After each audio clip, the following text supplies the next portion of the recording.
Okay, we're good. I'll just serenade you really quietly. It's me, your thought process embodied in a voice that won't leave you alone.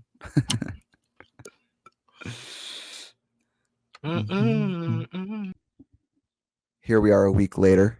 Time's passed. Kendrick dropped the Not Like Us video. Oh to my tease fucking that god. tease that fire of a fucking single. Oh my god, bro. The production on that little clip he put in the beginning sounded so good. Like Euphoria, Meet the Grams, even Not Like Us, the original mix. I'm I crying. can't wait for Kendrick to go Dreamville. You know what I mean? Like, it'll just be very cool for it to be a community project if that's what's going to be.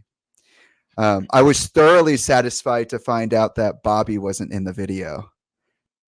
That's an industry plant. I can't even lie.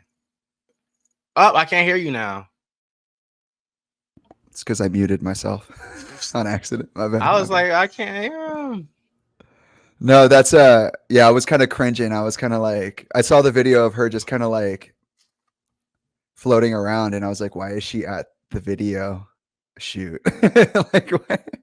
Like she kind of just seems to stick out like a sore thumb sometimes. Okay. All right. I'm done, Bobby. I'm sorry.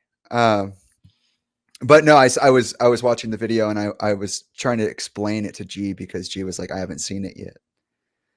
And I was like, well, I saw it the second it came out because it happened to come across my feed. You know, G sent it to me at the right time, and then I was posting about 4th of July, which I guess is a perfect place to start because today is July 5th. It is a week out, literally like Friday to Friday, from our last session, and a lot's happened in that time, including the 4th of July. And yesterday, I was super excited to be able to get online and utilize both sides of the Instagram platform. I was on Threads, which is something I started only a couple of days ago, and then I was on Yo, you're Instagram. using Threads? You're cooked. Why did you know? You can, the thing is, you can't Yeah. delete Threads I don't care. I don't have anything without to hide. deleting. No, you can't delete Threads without deleting your Instagram account. So let's say you want to get rid of Oh Threads. fuck! Whoa, they did not put that in the disclaimer. You should have at, bruh. Oh my Oh god. yeah. I should have asked. I should have asked if the cross compatible app was going to destroy the app that it was cross compatible with if I ever decided to turn a different direction. No, that's wild. I didn't ask anybody. I was just like, I've never been on Threads before. I should try. And then it kind of lit up like a wildfire. I actually, I What was did you going over say this. on there? What did I'll you read it. say? I'll read it. I'll bring it up. The first thread was 3 days ago. It now has 558,000 hits. Damn. 977 likes, 189 comments, many of which include mine because I did respond to everybody, and 36 reposts and some quotes, which is cool. I wrote, hello and welcome. My name is Jamie Bennington. My father was Chester Bennington, lead vocalist of American rock bands Grey Days, Linkin Park, Dead by Sunrise, and briefly Stone Temple Pilots. I do not believe that my father died the way they said they did. I am an artist, public speaker, and victims' rights advocate, and I am here to shine a light on all aspects of my existence. I as the wormhole, and this is the void. And that was pretty nice. A lot of people came over. Some people were like catty as fuck.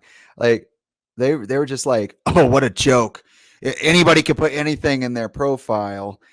Gross." Somebody literally just wrote gross. And Have they so not I seen you? they didn't They bother. they Well, look they didn't. you look exactly like him. I don't. Apparently, they didn't bother reading the thing I wrote, and then they didn't bother looking me up or bother trying to go anywhere else. Like, Right. oh, Threads is related to Instagram. Maybe I should go check Instagram. Like Right. Yeah. this person, Wolf Jane 6, said, "Come on, guys, don't you know a scam when you see one?" And I said, "Do the research. It's important to verify your own claims." That's a good Stuff point. like that. Somebody here said you should go see a therapist. And I said, you should look into my presence on the platform. Maybe you wouldn't say such blunt and ignorant things. I'm sure we aren't looking at the same thing. And they said, your presence, you've only posted twice. If you are who you say you are, semicolon, find the help you need to uncover what it is you think has gone wrong, which I think is hilarious because they did not point me in the direction of better investigating or better supporting myself. They say, go get a therapist. And I responded, you didn't ask me who I was or why I posted what I posted. You told me to get a therapist. I'm just saying that was kind of rude. If you would like to know me more, you can investigate my SoundCloud, YouTube, and Instagram, all of which can be found by the same handle. I'll put links in my bio just in case. Now, this is where, of course, it bites me in the ass because you only have 10 minutes to edit your message. And then you can't edit it. There's a timer on your edit. You can't edit your message after a certain time. I don't know if you know that. I did not. I'm not on Threads. They really cement you in there. Okay. Well, now you know. Okay. Now you know it destroys your Instagram, and also it's a kill switch. And also you can only edit your comments for so long. And then this person said, moist fucking daddy 42069. Of course, it's 42069. Said, bro, want attention so bad. This is like the same energy as the guy who came into my DMs last winter and called me the N-word and was like, get off the stage. You're literally like so ridiculously stupid. Like nobody cares. Like you just want attention. It literally gave me the same vibe. And I was just like, bro, I'm here for this energy. Just like, please don't talk to me that way. Like, go ahead and hate on me as much as you want, but that word is not for me. You know what I mean? We talked about this last time. That's a little, I don't know who you are or if you even are qualified to say that, but it's not for me. And then I said to moist fucking daddy 42069, babe, your handle literally spells out moist fucking daddy, but I'm the one who wants attention, side eye. At least I don't have to be vulgar about it. And then they said, hilarious. Yeah, I know what it spells, bud. I'm the one who typed it. Don't call me babe. Of course you're going to try to sexually harass me. What? To which I said, of course you gendered the word babe, and I left it at that. And so I've been getting like random crazy little interactions like that. But as you can see, it did really well. I mean, 558,000 interactions. My oh yeah, I also tagged the Picture Pieces archive in here, which is essentially my formal acknowledgement of like my platform as being partially an archive of my existence. And then my second post, which was 2 days ago, was just a how are we all doing, which only got, it's actually kind of wild. It seems like, I don't know what the organization on here is, but it got 15.6 thousand hits, which is still pretty good, but it's, you know, fractionally less than 550,000 something hits. But you know, that's what happens when you bring your dad up.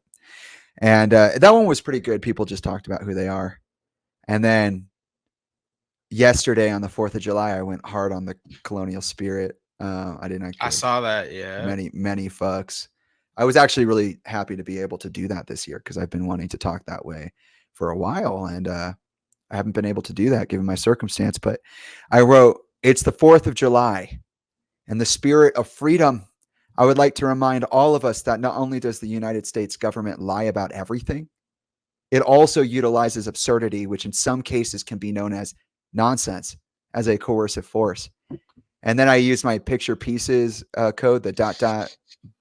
whatever I wrote dot thing. So if you go to SoundCloud, you'll see the same coding. It says never forget, which is the 9/11 campaign. Yes, I am saying that it is in a coercive force derived from absurdity and nonsense. I mean, we did just right after that say we'll kill anybody that doesn't side with us, which is pretty insane. Like as a country, like George Bush said that. And then I said, it is hoping you'll never fully realize that the Cold War did not end in 1991. MK Ultra, Operation Chaos, Operation Bluebird, Operation Stargate, the culture, and the Shock Doctrine, which is a book about the colonial spirit of the United States of America. And then I did some banger posts on my story, which were a bunch of land back posts not just for Native American communities here in the U.S., but also for indigenous peoples around the world affected by colonialization. A little fun blurb about how Hawaii is part of the Polynesian island chain, and that it was actually annexed by force by the Americans, and it's not America.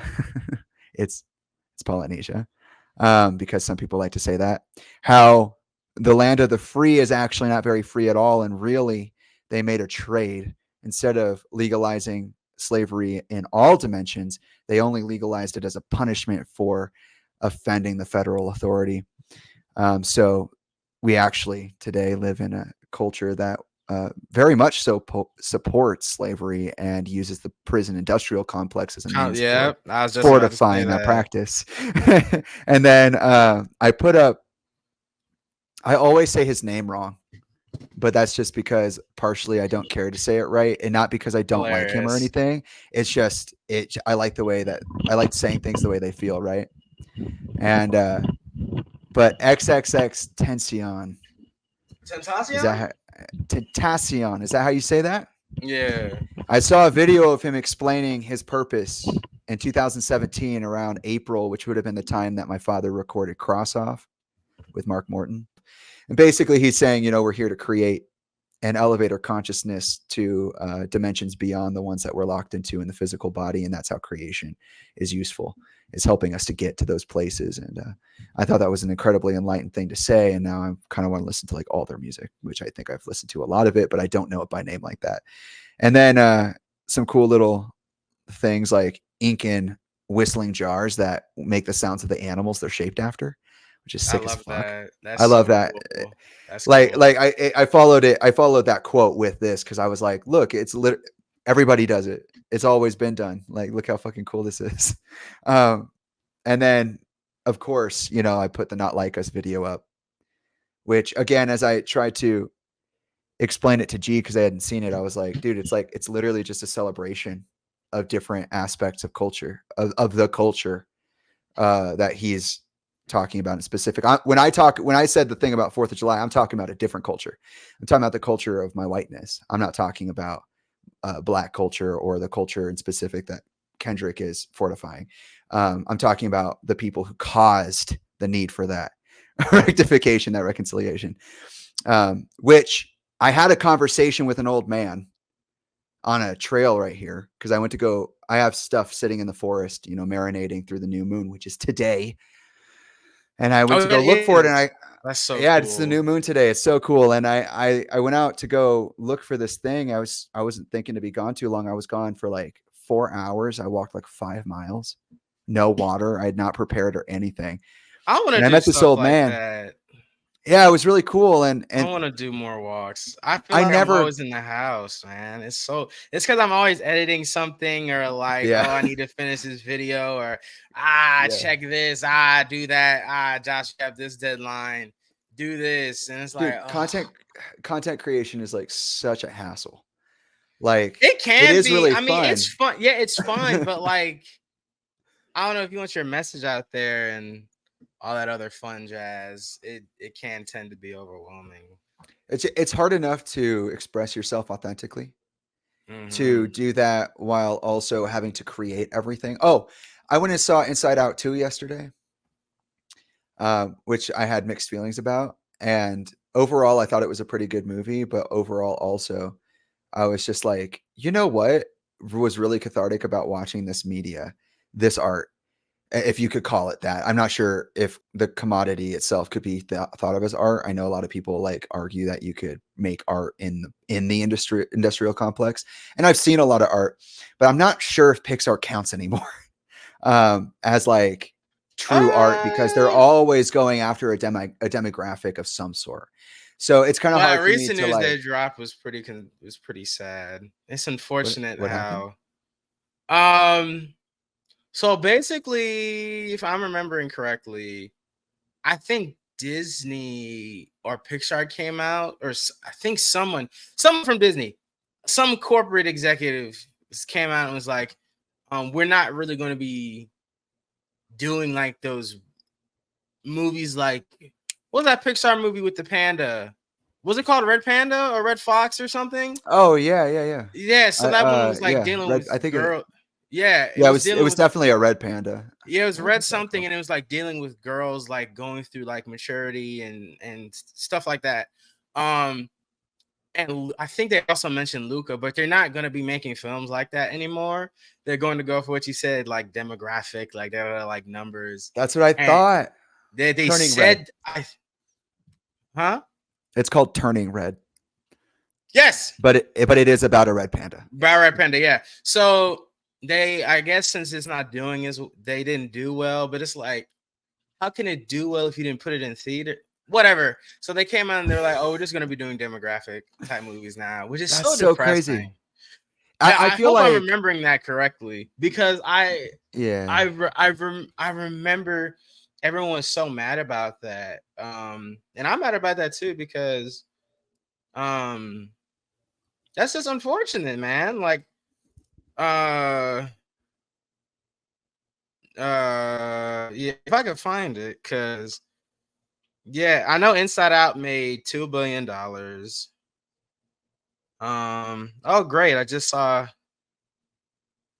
Yeah, okay, dang. Pixar is laying off 14% of its workforce. All right, well, 14% is a lot. that's that was nice to see. Jesus. Whoa. But all of these companies are firing like hella people. Like I just saw yesterday a gaming company either shut down or laid off like a majority of its staff. Yeah. The games industry is in a bit of a hell hole right now, I was unfortunately. just thinking the other day, I was like, would I ever get back into video games? And my answer was no. Like Because creating them or playing them.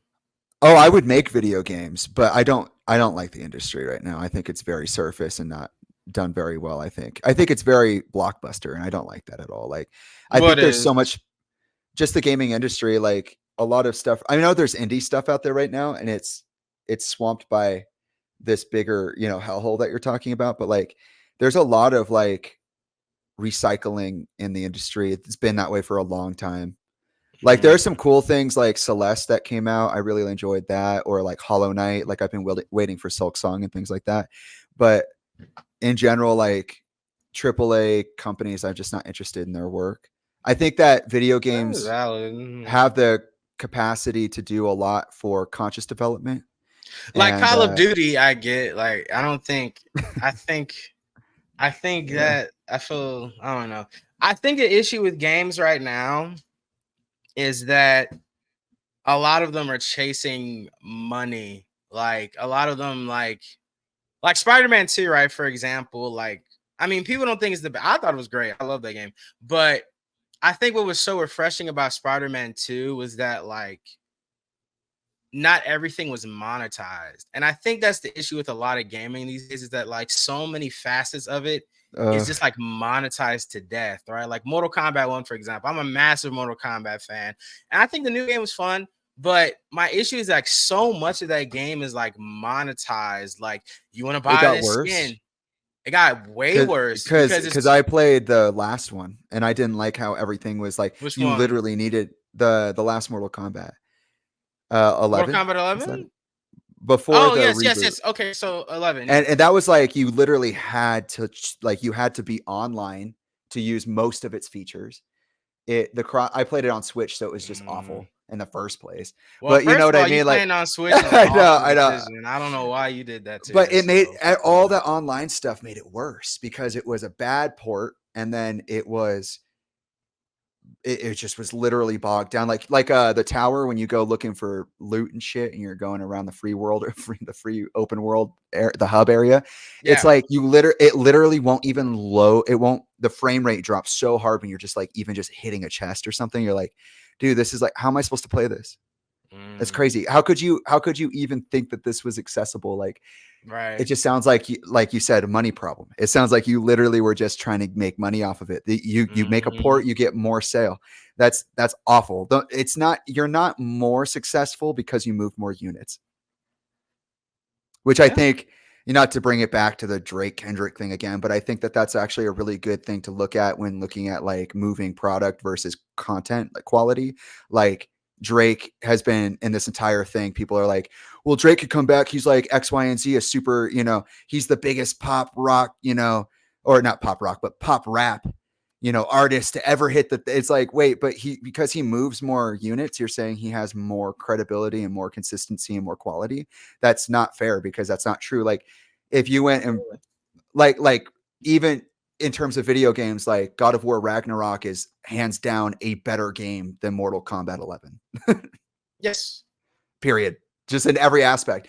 But it's that's what I'm saying, is like, I don't even think, maybe in terms of units, they in this industry conversation they did sell more, but that's also because they had a first game, they had, like, it was a direct sequel. So I don't know like how that works out in terms of logistics, but in terms of reception, I've seen, at least in my own personal experience, I had a better reception, even not having the game. I literally watched that shit on YouTube. But I tried to play Mortal Kombat on the Switch. Those are polarizing experiences. For sure. That will definitely make you never want to buy a video game again. It's just like, just watch somebody else play it. Why would I bother with ports or anything like that? But also, I'm coming from a significantly like that experience is just so unusual compared to like maybe an experience you would have where you wouldn't get that port. You wouldn't have done that. Yeah. You wouldn't have gotten Threads necessarily because you knew it would kill your Instagram. So it's like, I'm over here like, I'm just living, doing it the hardest way possible sometimes. And there are people who know things that are a little more in the know, like you, who wouldn't do it that way. But also, but you have a different perspective on all this too, because you are literally engaged in like the voice acting community, which is a multimedia, multifaceted community that isn't just, it's not just focused on music. It's not just focused on animation. It's not just focused on live action. It's not just focused on video games. They do all sorts of stuff. So like you have this totally leads me back to what we were talking about before about how you've been an incredibly useful resource for me in terms of understanding like the culture around NFT and AI art and all these other things. Cause you even gave me that influence to be in my Discord community, which I'm in now. Like I never would have seen the value before because I have that kind of brain. Like if it's not something I'm physically interacting with, but because I have these meaningful virtual interactions, I was able to access that. So like, this conversation is kind of full circle on some of the things that we were talking about last time. But I'm gonna give you the floor because I know that you were saying some things about that you are, you're much more knowledgeable about it than me. So if you had anything you were adding to that, please do. About NFTs and AI art. Yeah, sure. If you have something about that, or even just the industry we were talking about. Yeah, so NFTs and AI art suck and they're anti-art and they're killing the environment. So don't support it. Wait, the environment, you mean the physical climate or no, I mean like the world. Like all like okay. NFTs were bad, but AI art is like generative AI is like destroying the environment very quickly. And it's so interesting to see companies dump like millions of dollars into this. I just saw while I was looking up that Pixar thing, they're like, this AI startup company is coming for animation with Disney. And it's like, bro, like, I don't understand why we're investing so much money into this product that not only A, is killing the environment, but B, is going to take away a lot of opportunities from us. But you know what is funny? I was watching this interview with this AI CEO. You do nothing. You do nothing. What are you, a CEO? Oh, that's just for the technology. But she was like, yeah. She was like, it's true. It's the same way that like Mark Zuckerberg is the guy with Facebook. That's literally it. Like what? Yeah, you're not doing anything. Like you have a team that does everything for you at the right. It's these things are all questionable. I could go on about Mark Zuckerberg and things like that, but I'm not going to. I'm sure we all could, because I'm sure we all could. But she was basically like, you know, if AI could get rid of these positions, maybe those positions weren't meant to be there in the first place, which is such a disgusting mindset to have. That's pure greed, pure capital. Like that's pure exploitation of. So somebody was saying that if this was the CEO of that company, is the CEO of this AI company. She was like, that's scary as fuck, bro. What do you mean? that is beyond. And you know, it's so funny. She was white. And I find it so funny Oh, that a lot of the times, yeah, tapping into that colonial spirit right there. I love yeah. that. Circle back, circle back. Yeah. And it's just so interesting. And I've had multiple conversations with artists in the industry who have talked about how they feel about AI. And I said to them, excuse me, I said to them, I feel like I don't necessarily think AI will completely take over. I don't see it. I think that I feel like there's always going to be a need for that human element. There's always going to be need for someone behind the scenes to make that thing. I think. And then also when it comes to marketing, right? Because I know these companies love these celebrities with 1,500,000 followers. Oh my God, because following means so much. Lord have mercy. Yeah, we talked about that another last rant I could go on. That's a other rant I could go on. But well, we were talking last time about how you have had interactions with artist management across the industry and how they often act as gatekeepers. And so you have that like, well, come back when you're worth the money, or, you know, come back when you have X amount of followers. And it's like, that means nothing. Like right now, like for example, I just went online and talked about this for myself because I have 10.6 thousand followers now. It's a huge deal. I finally am seeing that growth. But last year when I was going live, I had to explain to people I'm not a big deal. Like it says I have 9K followers and whatnot. That's a lie. That was accrued through time. It's mostly bots. It's mostly people who are not on their accounts or people who are active followers who followed at one point for one reason, but now are literally idle. I can't get rid of it. So there's no way for me to actually truly gauge my actual influence or my actual size, because in reality, I'm getting, you know, I still might be engaging with 12,000 accounts, but I'm still only seeing interactions from only like 1,000 to 2,000 of them at a time. And even then the actual physical, like the literal interaction, the likes, the messages, the reposts, all that, it's under like 100. So it's like, it fucks with your head. And I know you have challenges with this. We'll get to back to, you know, the trying to we thought we were on, but you know, from last time, but we're getting there slowly. But you know, that is part of what you were talking about. Like all of that, it all circles back to what we were talking about before, because it's all interconnected. And I think today's conversation with you is specifically a continuation of what happened before, but also it is, or what we talked about, but it's also an understanding of just how brutal this AI fight, this CEO executive fight, the celebrity fight, all the things you have to do to remain and even to retain and to gain visibility, and how it affects your psyche. Because you, of all people, like I entered into self-imposed isolation, and I even told you like maybe you should do that a couple times because I know how hard it is. And you know, I have a different side of the coin because I'm a celebrity kid, but also you are a normal dude. I've always said, like, you go through so many challenges I'll never be able to understand, but I always get to observe third hand, the second hand, whatever it is.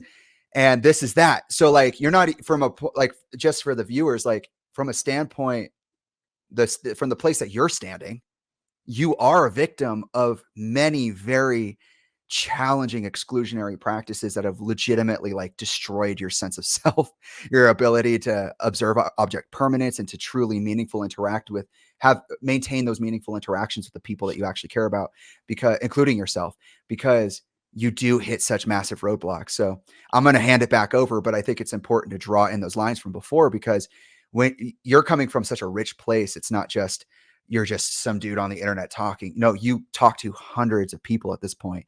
You have represented yourself at a convention that you have been to for years. You've been recognized by these people. You are a weighted voice in this conversation. So it's important to make sure that that's known before you continue, because it's real easy to just discount someone and be like, no, who's this guy, or why should I even care? Or, an opinion's an Absolutely. opinion. It is truly 100% all that, but also it's more than that right now. So please, tell us what your experience is. And, you can even circle it back at some point to, the time that you realized you would like to change that anxiety to try to find a meaningful solution, what you were going through in your online communities. And I'll leave it at that, because there's some stuff that I'll leave to you to flesh out. But you really went through it, and we've had some very interesting conversation about racism, bigotry, again, exclusionary practices. You've really been through the fucking ringer on all that in the last 5 years. Yeah, it's been a very interesting journey, and a blessed one. I've met you. I've met like so many great people who've helped along the way, and it's just awesome to still be able to do this.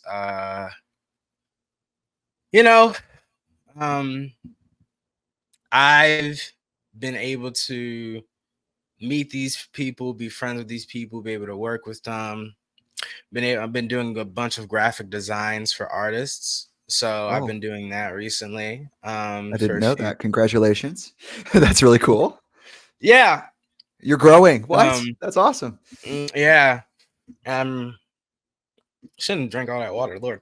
I know. Excuse me. I'm working with Matt Yang King, who is the voice of Liu Kang in the Mortal Kombat games. So I'm working with him. He's done a bunch of other cool shit too. So I'm working with him, and then I'm working with OG Banks, who's the voice of Miles Morales, and then I'm in Ultimate Spider-Man at the last and there. Donald Glover did him for like a few episodes, I think, but then it went to OG. And then I'm just asking people if they need anything. Someone reached out to me.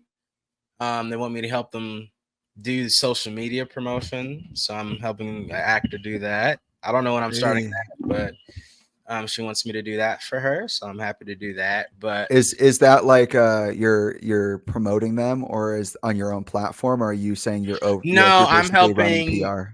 Yeah, I'm helping. I'm going to be helping, like, help them come up with the video ideas and edit stuff, I assume. Nice. So that's another lane that's being opened there. So yeah, it's just that, just keep doing and keep doing and keep doing and keep doing and keep making and creating. So, but it has been interesting to see all the hardships come. Like, I've reached out to some, I can't even tell you how many artists I've reached out to, and their agents have just been like, oh no, not right now. Or just been very rude. But it's like you get reminders in your life that none of that matters, really, it matters the person you are at heart that really matters. Steve Bloom is like this massive voice actor. You've heard him in everything. I mean, I guarantee you. I didn't even know that I had heard him. Like you were saying he's in Korra, right? The Legend of Korra. Yeah, he's the voice of Amon. He's Amon. Yes, yeah. When I heard that, it like blew my mind, because I've known that you've known Steve for a while, and I had no idea. Yeah, he's Amon. He's Orochimaru. He's Wolverine and a bunch of shit. He's everywhere. And then he shouted me out at his panel at MomoCon, which was so nice. It was such a full circle moment. So, you get moments like that in your life that lets you know that you're on the right path, and that none of that, all that other stuff is just noise. I've learned so much from interviewing artists and just being friends with them about, how even they feel unseen and unheard a lot of the times. Even though they've been in such phenomenal projects, like massive projects, there's still a barrier there, Like, if you look at the animation industry, if you look at cartoons and movies now, or video games, most of the time the voice actor will not be front and center.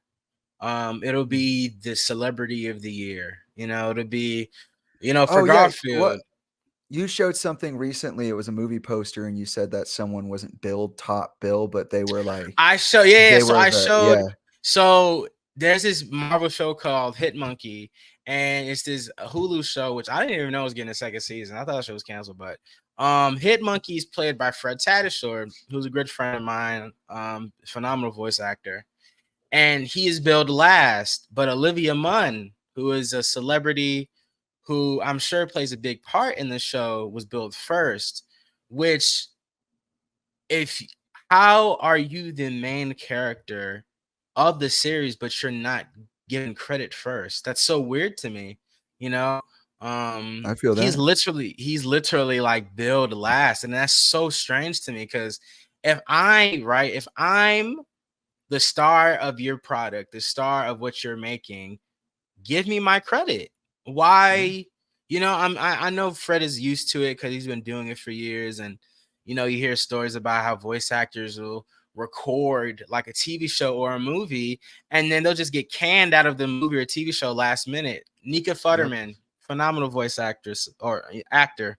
Everyone's an actor. I don't like to separate like that, but she Yeah. she she was in the 2007 TMNT movie, and she was playing the two female leads. She was playing I don't think it was April O'Neil, but she was playing two female characters who are big in the TMNT lore. And she did Scratch, which basically Scratch is when you're doing the tracks and stuff.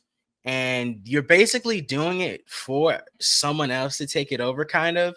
But Nika was doing it for so Oh, long. it's like temp Um, tracks. yeah, temp tracks. But she was Yeah. doing it for so long that it was just like, oh, well, am I in the movie? And they were like, yeah, but um Harvey Weinstein, the great Harvey Weinstein, right? Oh, that motherfucker. Yeah. Oh Harvey yeah. Weinstein was like, you know, she's not big enough. So they got rid of her, Oh, and ouch. she was not in that movie, and she was replaced by I think Sarah Michelle Gellar and someone else, but they were both celebrities. Is that not Um the one with Stephen Amell and fucking you're not talking about the one with Stephen I'm the not talking about the TMNT live movie? action one. I'm talking about the animated 2007 Oh, one. I thought you were talking about the live act. I was confused. I Mm-mm. was like, No, I no, swear no, that's no, no. Megan Fox. I Yeah, no, swear no, to no, God. no, no, no, no, no, no, no. Yeah, Which I'm would be sorry. even worse because she's even bigger of an actress name, you know, like it would be way worse. Yes, you'd be way worse. But no, in the animated movie, Nika was playing the two female leads, and then she just got recast because Harvey was like, "Ah, you're not feminist. Wow, You gotta that's go." so like impressive too. Like playing two characters at a time is really interesting. It's always interesting when actors do it, but like especially voice actors, like I think there's a difference between like Ewan McGregor playing two of himself in Fargo versus like somebody making up two totally different voices. Because I always hear actors like, oh yeah, I just I really diversified, but it's like I feel like, especially with American actors, there can be a real limit on just how. I'm not saying Ewan McGregor is an American actor because he's not, but it's. I think a lot of people in the U.S. movie and art world are like, I would rather play twins because I want to be so good at what I do. I want to show how good I am. It's almost like a look at how much I can really pull off kind of thing. And but I think it's with that being said, like having having the ability to do something like say like Legion where you're playing yourself in 100 different capacities, like even that wasn't diversified enough. Like I was watching, what's his name? Dan. You talking about from Dan. Legion? Yeah, what's his name? Dan Dan. Stevens. Dan Dan Stevens. Stevens. Like he's a great actor, but he's also like, especially on a TV show time window, like the timeline that they have to make TV shows, it's so hard to get like truly unique performances out of like multiple different takes of the same. Like if the actor's doing the same, like if they're playing themselves in multiple capacities, it never comes out, in my opinion, like as diverse as it could. But like I feel Mm. like voice acting is harder and easier at the same time because it's more isolated. You're focusing on the voice only. but it's almost Yeah, more everything difficult because is well, focused yeah, on your mouth. Yeah, like every literally your you tone, your cadence, you have to like put you have to movement bring that into character your to life. voice. You're Yeah. not, you don't get to show you're walking, you have to say you're walking. And Yeah. that's wild to me. Like, you know, I always used to find it fun, like way back in the day when they made the live action Narnia, the Lion, Witch, and the Wardrobe movie. And they made all these video games. You know, you hear the kids going, like they had the kid cast go into the studio. I specifically saw the girl who played Lucy, doing, you know, like the it's like I never processed it that way before, like as a consumer. Like as a child, I never was like playing the DS and playing the Narnia game and being like, oh, I wonder how they made that noise. I'm like, whoa, this is Yeah. so immersive.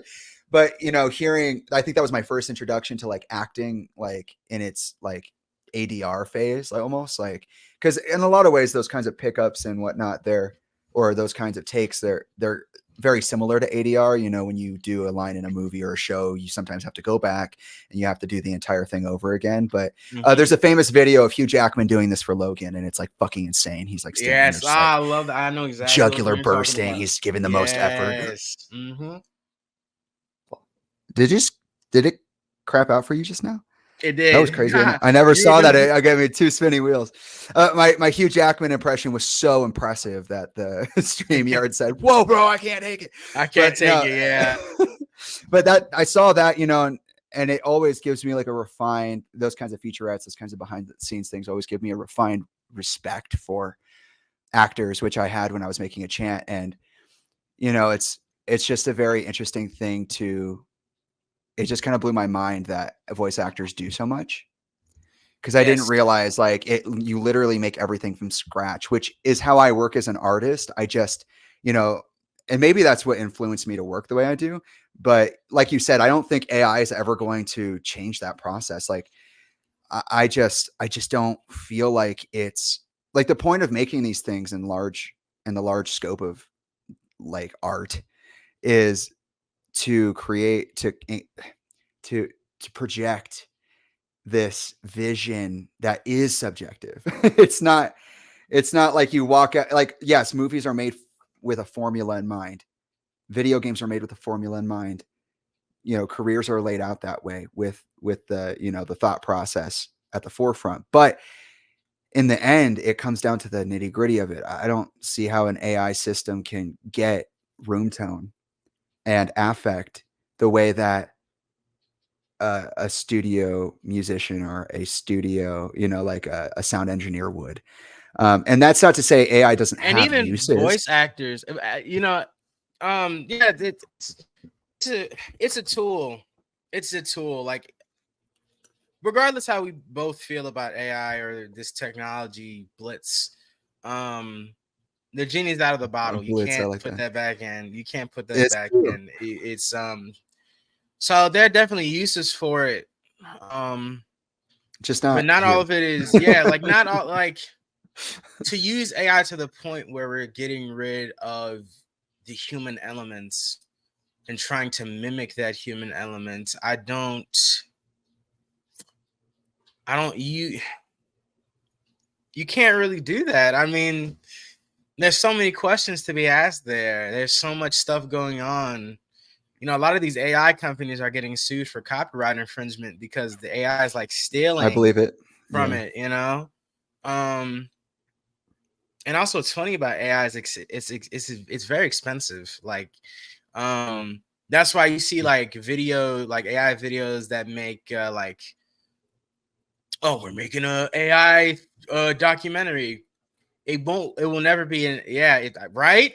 I Right? never heard of that. Well, you just blew my Yeah. mind. What the hell are you Yeah. talking about? They were showing Literally, like a documentary is literally a subjective experience. Like, how the fuck are you making documentaries without the actual conscious participant behind it? Like, that's the whole point. It's a absolutely. perspective being delivered by a person who's crafted that perspective. What does AI have to do with it? That's wild. That is wild. And that's Wild. another reason why, you know, they won't be long. They can't be long than like 3 minutes, 5 minutes, because like it takes so much out of it and it's so expensive. Um, so yeah, there's like a whole bunch. of things Yeah. about it that just aren't either are A, expensive, or just B, won't work. I know there's a lot of people who are fighting for more equality and fairness with these companies, because honestly, these companies are struggling. I'm not gonna lie, like we definitely are in what's it called, late stage capitalism. We're definitely in that. We're in Yes, that. we are in late stage disaster capitalism. That is We, true. we're there. Especially with the strike on the Hollywood studios. You know, that strike was, I think, the longest in Hollywood history, if I'm correct. But that strike was long. I feel like those are kind of the two modes. We have the people who are climbing all over everybody and just don't give a fuck and are totally delusional and displaced. And then we have the people who are very aware of the situation, have no means of leaving it. You know, to circle it back to the very, very beginning, the essence of what we're talking about. You know, I kind of went through my life and how I needed to take time for myself and how I became increasingly more and more self isolated. But there were certain people who retained that access to my being, my essence, which was you. You're one of those people, and you were a massive influence. But also, you know, like I said, you're like a goat in my life. You're like a ride or die. You know, to get back to the true, you know, you, the person that people don't really get to see too often because you're usually entertaining. You've been through the fucking ringer. We talked about your father. We talked about how that connected us. We talked about how we had to go through our own differences and communication and understanding that we are just where we're at and that there's not a problem with that. It just takes time. You know, I felt like I needed to be there for you and you felt like you wanted to be there with me. And it did take a moment to communicate. But by the time we got there, you know, I was working on myself. You were literally growing up. I wouldn't even say working on yourself. You were a literal child. Like you weren't, when you met, when we Still a met, child it at was, heart. you were like what, 17, 18? You weren't even 18 yet. No, 17. Yeah. Yeah. You were still a minor in the legal respect, which is really interesting because that's just crazy. Like, it's just crazy that I've known you through your entire young adulthood so far. Like, if you told me that back when we met, I would be like, what are you talking about? That sounds kind of crazy. I would love to be there, but that sounds unreachable. But here we are. And we're talking about, you know, a lot of really important stuff. And, you know, what we left on was how you were going through certain things, which led you to my practice. And that's what led us to become even more deeply connected to each other, because really what we were doing was observing ourselves, how we were affected, and then using meditation to take time to be present with each other in a world that was always collapsing deeper and deeper, but always trying to say it was better off somehow. Like, oh no, we're through COVID. Guys, COVID's not over. Literally, I just It, saw that there's a surge going on right now or oh, I something. didn't know that. Well, then that's timely as fuck. COVID's not over. The Cold War is not over. We are still in a state of constant misery that is handcrafted by literally a very small number of people who control everything. Right? I say literally because I'm saying, like, for all the people out there who say, well, the Illuminati's not real. Shut up. Would you shut the fuck up with that nonsense? Would you shut the fuck up with the whole closed mind, you know, narrow sight viewpoint? Because it's not real. Like, this is real. What we're talking about is real. We are in a state of constant disrepair. The repair that's being done is not real. And things are legitimately dystopian, as they have been for decades. It's not just right now. 2020 was the boiling point. We happen to be able to connect a certain way, which is amazing. But I have to remind, like, guys, I have to remind Josh, and this is out of love, man. This is not a diss on you. I have to remind Josh, because he's never been here before. He's never been alive before, that his upbringing, just as a normal human being and a citizen of the US of A, is fucking crazy, weird, and dissociative. It's incredibly dislocating and harmful. Like, this That's guy, for a it lot of people. was like Yeah. chronically online, and then he learned most of his social stuff through online communities, and then the communities themselves stabbed him in the back over and over again. People you thought you could trust, you could not fucking trust. And it was brutal. Like, watching you go through that, it's like, no, guys, like, we have people like Josh who grew up in the middle Have of a pandemic. That's their entire young adulthood, is That's the end crazy. of the world. That is crazy to think about. Yeah. And it's like, I've talked about 2018 before. Have I ever talked to you fully about 2018? Have I You ever might just talked to you have to run fully? through it for me to know. I don't know.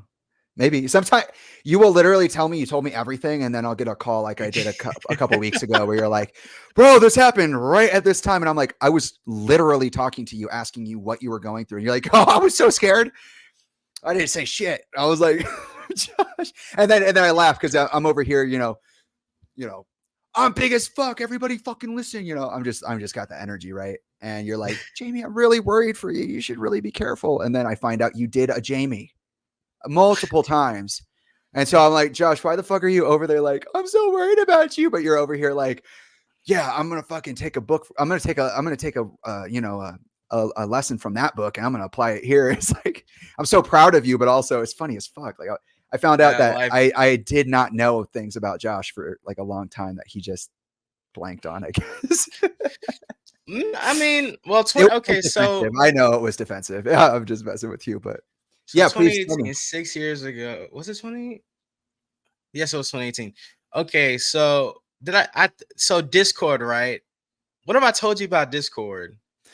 You told me that when you were a part of your favorite YouTubers Okay, there um, we go. So I guess environment, but you haven't told them this. So go ahead, because this is um so 2018, I was a part of this Discord for these YouTubers, Jody's Corner and J3 Entertainment was like their group Discord. They're like a bunch of like black they were blurs, which is basically a black nerd. Which is okay. a great community, which is a community that definitely needs more love, especially as a marginalized man. We gotta show more love to that community. But I'm so I hear that. happy when I found them because I was like, oh my. The reason I liked them is because I was watching X-Men Apocalypse and I hated that movie at the Oh time. my god, I did not what like a that movie at the conversation to time. have. Yeah, I was just not a fan of that movie at that time. I haven't seen it Yeah. in such a long time, so I don't know what my opinion on it is now. But at the time, I was not. I just wasn't. And I was watching reviews, and it wasn't hateful enough. Like it wasn't hateful enough. But when they reviewed X-Men Apocalypse, they were going in, and I was so happy. So I followed them after that, and then they were announcing that they were making a Discord. So I was like, "Oh, it's Discord? I've never done." Blah, blah, blah. So there's basically a community of all their subscribers and stuff, and they were gonna be in there. Like you could chat it up with them, like they'd come in VC. You could say what's up, like all that. I was like, oh my god, because I'm a little kid. I'm a kid. I was 2018, so I had to be like 15, 16, maybe around there. I was young. I was a young kid, Well, like I met you in 2019 and you were 17. So yeah, you no, would have been maybe in like 2020. I thought we was it Yeah, I guess April yeah, it was 2020. April. Yeah, April of 20. April That's why we did this 2020. last time. Yeah, sorry, Yeah, my bad, my yes. bad, my bad. You're Yeah, right, no, you're right. you're good. April Yeah. 2020. So I was 17, so Yeah, you're right. So that would make sense. 15, 16 around 15, there. 16. Yeah. So I'm a young kid. I'm impressionable. Like I love these guys. Oh my god, I want to talk to them. Yes, yes, yes, yes, yes. So I joined the Discord, and it's a bunch of older people. So I think I was one of the youngest in that group in the Discord at that time. There are a bunch of other Mhm. younger people who I was like friends with. I haven't talked to a bunch of them in such a long time, but I talked to one of them. One of them I try to keep in touch with, but so I'm going in there being a fan, just being jovial because I'm a kid who's like full of energy, really happy. We're happy, whoopty whoopty, and the environment was so toxic, bro. Like it was just like so like as a kid, I get it. I'm young. I know I'll be annoying. I get it. But to not to understand that age difference and to treat me the way I was treated was insane. One time I would go in there and this guy, I was choking. And I know, like, it was a joke, I guess, but he was like, die, die, die. I was like, bro, like, what? And then they'd roast me on my appearance because there's this one time On your where, appearance in a like a virtual community. They were Yeah, because so what had happened was I think it was it Jody? I think it was Jody. He was like, "All right, y'all, show y'all faces, whoopty whoopty whoopty whoopty whoopty," and I was just like, "All right, bet, like let's do it." And then like people were making fun of the way I was looking and Bro, saying that people were like I was rough. fat. People were Oh, like, damn, they body shamed you and everything. dude, like nothing. They were not holding back, bro. Like, so they did that, and The you pain in know, that. yeah, it was, They were not holding back, bro. they were not. Yeah, they were very clear about how they felt. So they put their Um, foot down on you, and what happened? Like, how did that resolve? how did that resolve? Jody Yeah. deleted the Discord server because he was saying a bunch of weird stuff, and people it Oh. caused a divide in the Discord, and he got mad, and he was like, you know what, F y'all, I'm deleting this Discord server, and that was it. Wait, okay, hold on, real quick. What was he saying? Because he told his audience to fuck off and then just like destroy the Discord. He didn't say it exactly like that, but he was just like, fine, since y'all want to pick sides, I'm gonna delete this. Oh Discord. shit! He gave you an ultimatum. Yeah, so he deleted Discord server, and he also said that you cannot join other people's servers that were in that server. And if he did, and if he found out, because people would snitch, he'd ban you on the channel so you couldn't comment. That is still so. That's wild. Think about that. How do you say I'm a selfish motherfucker without saying it? Like, bro, you can't talk to anybody but me. I no one's important but me. If I find out that you are over there giving anyone else attention, I'm taking it. Bro. Whoa. That was such a so it was a weird time. And to go back to that thing, that was the first time I experienced betrayal. I feel like that was a really traumatic time. And that's why I try to steer my brother clear of that stuff. He doesn't have any social media, thank God, but YouTube is there and stuff because that's just unusual these days. Yeah, my mom literally deletes all that stuff from his phone. He can't have any social media. I kind of love that for him. Yeah, I'm glad to. He has YouTube, but I mean, every kid has YouTube, so yeah. How can you avoid it, man? Yeah, but we do the best we can. But that was such a traumatic time, and I feel like that's another thing that's kind of added to my growth, I guess, which is unfortunate because I feel like nowadays I feel like sometimes I come off a little too cold and callous sometimes, and a little angry because of just all of those experiences. And I'm working on my inner child.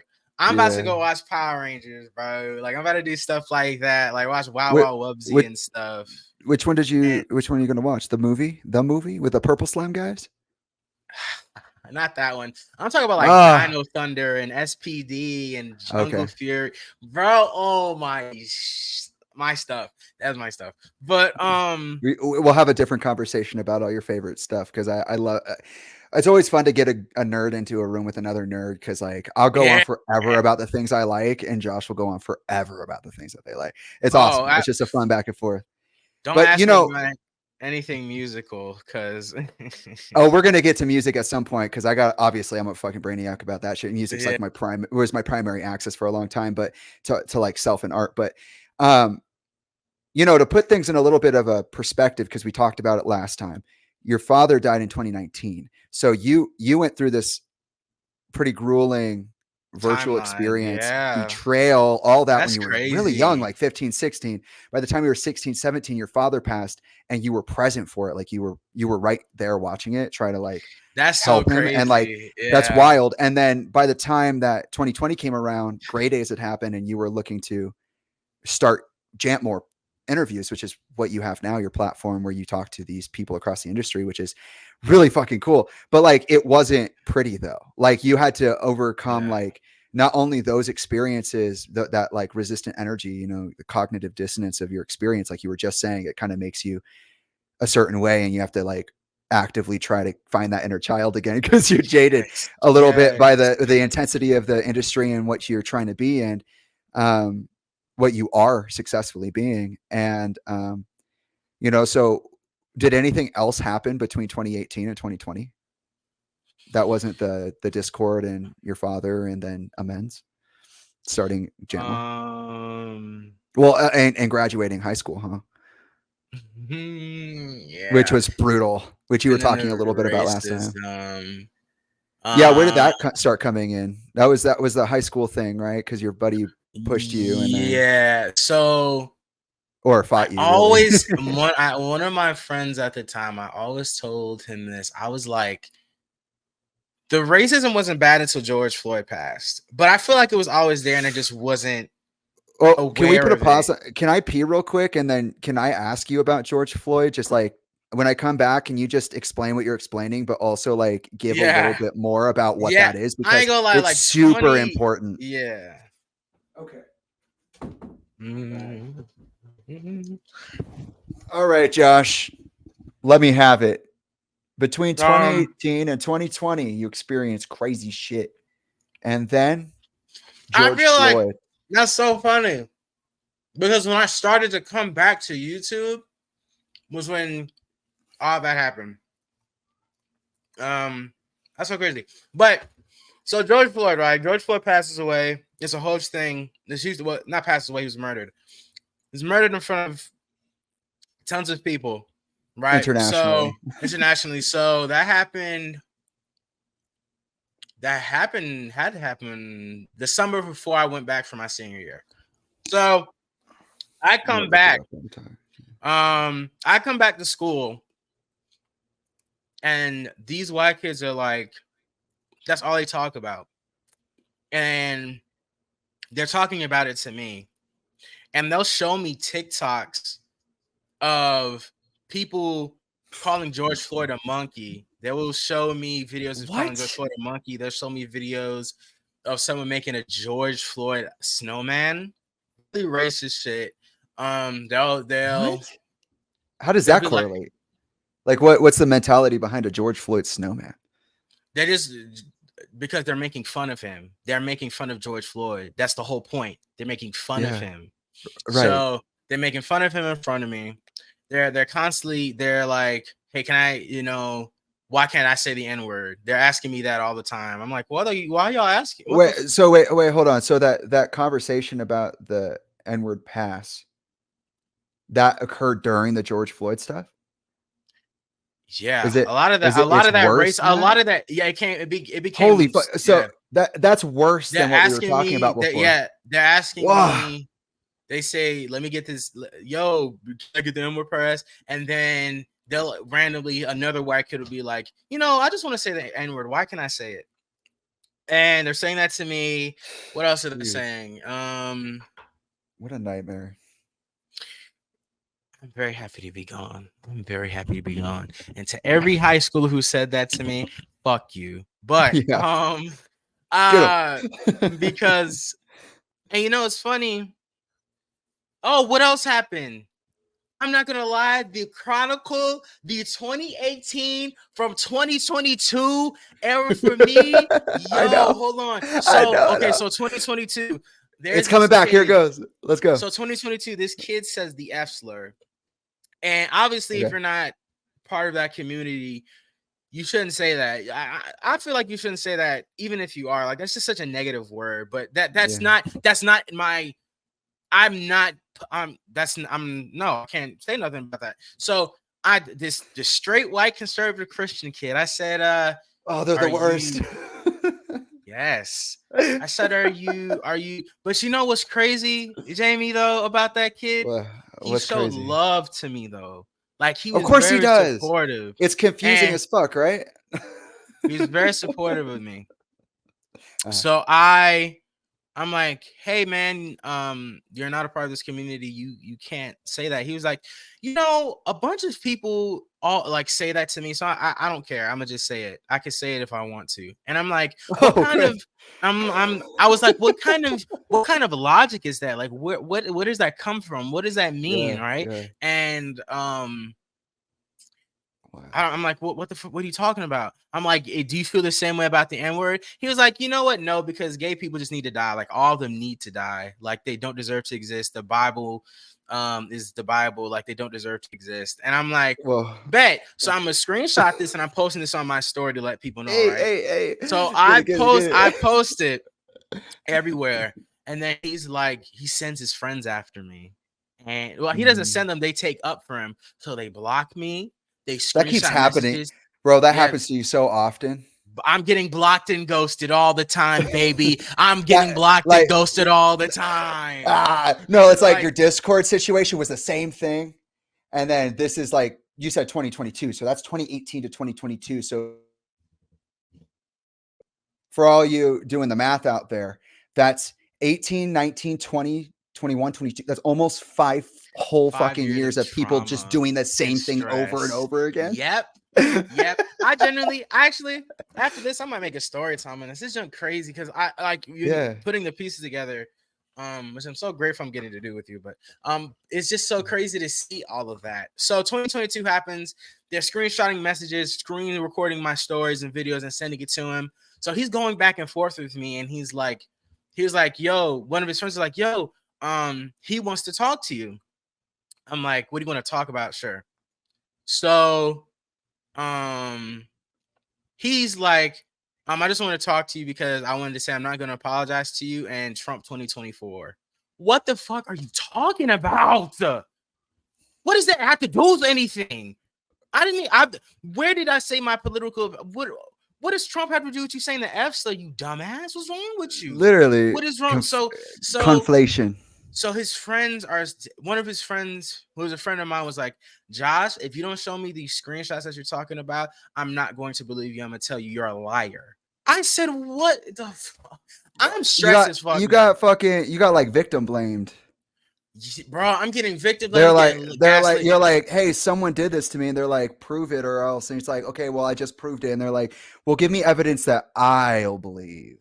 It's like, wait, that exact thing. Why am I proving so this shit at the time, I was so upset that he's not my friend anymore, but one of my best friends at the time, I was like, why are you watching my stories and you're not talking to me? You know, because people had reached out to me. I was like, hey, man, I don't mean to be mean or anything, but I'm going through a lot right now and you're not talking to me and you're supposed to be one of my best friends. Why are you not talking to me? And he got mad at me. Which of course, you know, you can't call out anyone's behavior like that. You can't do that or you're needy or you're clingy. It's just like, you're my friend though. Like, that's just so weird to me. Like, you're my friend though. Like, why? Fuck you, Josh, for thinking that we had a common ground that we agreed on. Right. Like, so that's rough, man. I apologize. That's such a hard place to be. It is. And I'm so glad I'm in a place now where like I have people who care and who want to be my friends genuinely. But that period from 2018 to 2022 is just the most heartbreaking and most tumultuous dark time I've ever been in. Which is why from 2021 to 2022 we entered into meditation. Because because it was like that. you were literally like, bro, I'm dying here. Like, these people are insane. Suffering. I'm not making any like perceivable growth, and the world is literally collapsing around me. And I was like, hey, me too. Yeah, different. It's different, but it's similar. It's in the same dimension. But keep going. And yeah, no, I needed that because still do need that, you know, always going to need that because life is always changing and going through different things. But life has gotten so much better. My world, the world that I've cultivated is much better than the world I was living in that era. Because it's just so frustrating being, you know, I love the cultures that I embody. I'm Black and Puerto Rican, and I love both cultures. But it was at a point where I was so frustrated because I couldn't be my true self. I couldn't embrace my heritage or anything like that, or I was getting attacked in the locker rooms. I was constantly getting betrayed. I was getting stabbed. I was dealing with heartbreak. And I was reaching out to people. And it's kind of like what you're going through, where people are like looking at me like I'm crazy for being like, hey, can you be here? Can you be here for me? Can you help me a little bit? You're the closest one to me. Can we hang out? Oh, no, we can't. You're busy all the time. You can't. Or worse, they just ghost you. Or ghost me, right? I remember how many times you were like, dude, I've been friends with this person for years and they mean so much to me. And now they just literally leave me on red and I don't get to hear back from them for months. And then I call them out for it. What's going on? Yeah. And I had to do this last year. I got in a car crash. Mhm. because someone T-boned me. It was not my fault at all. Bro, so fast too. It was very Like fast. like you were literally like, I got a car. Psh, oh fuck, I don't have a car The anymore. next day, yep. Oh my god. It And never ends. and I there was this friend of mine who I went to high school with, and I was already getting frustrated with this person. But I got in a car crash and they were watching all of my stories. And I was like, hey man, hold on. Cause I want to read, I'm going to read word for word what I sent this person. Hold on. Oh, awesome. Yeah. Thank you for doing Hold that. I on. appreciate the bravery. Did I block this person? I don't think I did. I don't think I did. I don't really block people as much as I should. Here we go. Is it still here?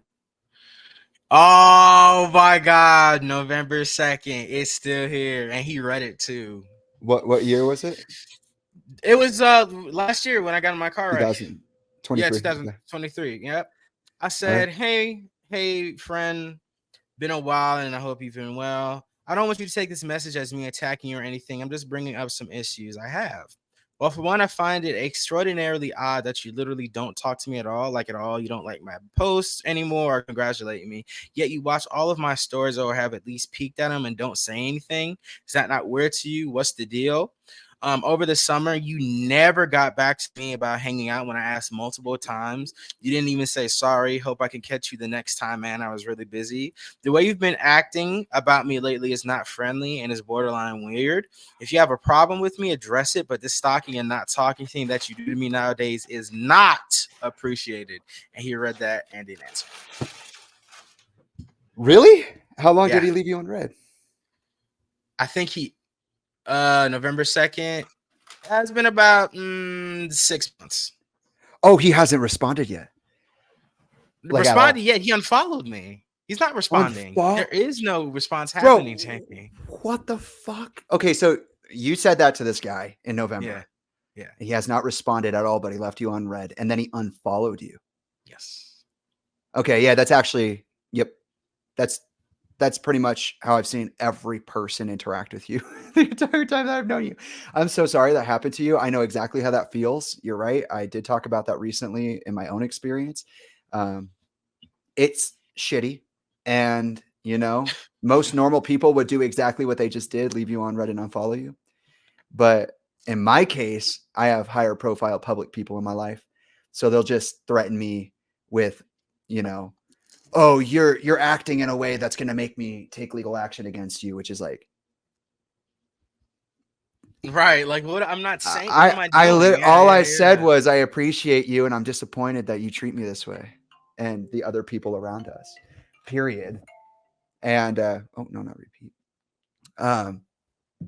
That's it. So I totally hear what you're saying, and that's fucked up, right? Legitimately, I know how hard that is, especially in a world like you and I. A lot of you've been getting out of it because you've been building like a crazy person. It's awesome.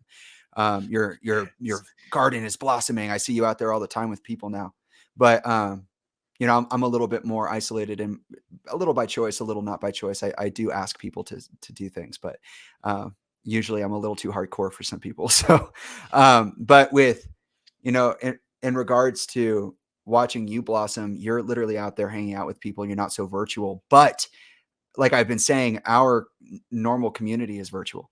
So, having that experience where you have that parasocial relationship with somebody you had an actual physical relationship with, which is still parasocial, but over social media, there's a different layer to it. To have gone from that physical environment to going to this like purely virtual thing that you have to hold yourself through is brutal. And to have, and I know you, so I could say this, repeated interactions with people who betray you, belittle you, talk down to you. Like when you told me right after George Floyd that some white motherfuckers pulled you over on the canal with a golf cart and jumped out and were like threatening you with like physical violence, like they were like basically like Oh no you no could no! I know what story you're talking about. So okay, so July 4th, tell, right? tell that I, one, because that one pisses me the fuck off. I'm always like, I'm so like, this is Josh doesn't deserve any of this, dude. He's like the so sweetest fucking July guy ever. 4th, I don't think, I don't. It wasn't physical violence. It was more so. It was more. Well, actually, yes, it was. Never mind. No, they So I'll explain intimidated this you way. physically, So because you were yeah, you were saying like I couldn't even leave. You were like, I'm just literally stuck here, and they were threatening me, and I was like, I don't know if I'm gonna die right now. That's, you literally told me that. You're like, I don't July know if 4th. I'm Yeah, gonna. July 4th. Yeah, July 4th. We just finished the fireworks. I ain't gonna lie, it was a lovely day with my boy that day. Well, my friend at the time. We were bike riding and stuff, having fun. And at the end of the night, we start biking, and he's biking ahead of me. And dude, I'm like, there's just sweat because it's hot as Georgia's hot in the summer, so Yeah. there's just sweat pouring down my eyes. I'm like, ah. Okay, I can't really see. So I'm biking in the dark with this headlight on because it's dark. Dude, Jay, when I tell you it's pitch dark out, bro, it's pitch dark out. So I'm biking, and these kids on this golf cart fast as fuck is like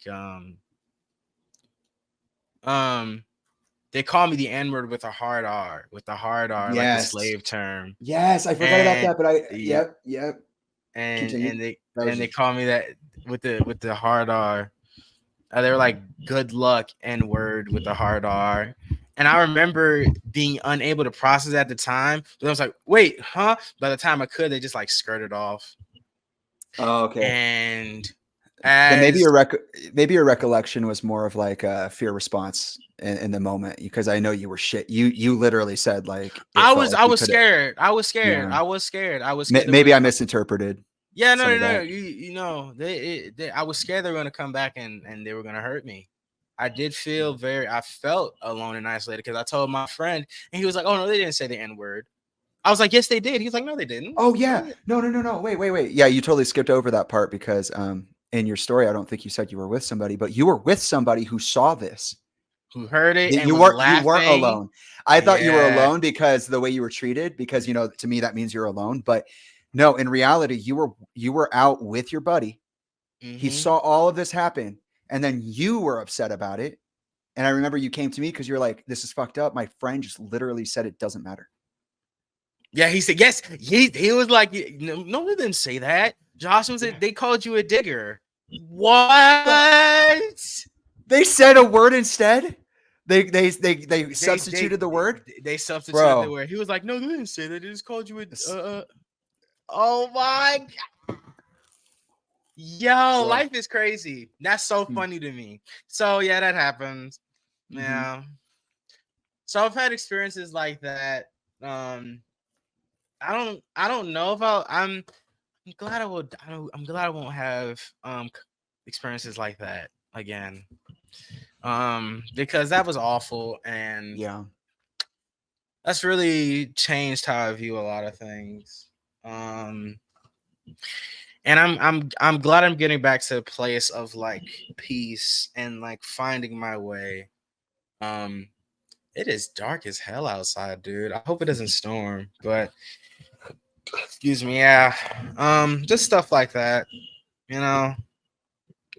But it's been an interesting journey and path to see where I'm at now and where I'm headed, you know. So Well, what about meditation? Because we were kind of getting to that, and I think that's a really good place to stop because we could really talk about life forever. oh But yes, come I on. think That's like multiple parts. I think I really wanted to showcase you and your struggle with anxiety because it's been really tough. So, with me, you kind of have to rely on me and my stability for practice because I'm the one mentoring you through it or guiding you through it. But and I'm not always available. But with that being said, like, oh, did you hear any of that? What? Oh, I was talking to you. Oh, the Yeah. thunder? No, I saw your headphones out. I didn't realize you took them off. I Oh was no, talking. no, I can hear you. It Oh, was okay, just like cool. it fell out a little bit. Yeah. Okay, cool. I just want to make sure because maybe I was talking to myself there. No, you're good. No, but I really wanted to talk to you about your anxiety and maybe any thoughts you have about dealing with some of these more challenging virtual mental states because you've really struggled, and it's not because you're broken. It's not because you're deficient. It's not because you're, as some people would like to say, it's not because of your fucking makeup. It's you're not a weak person.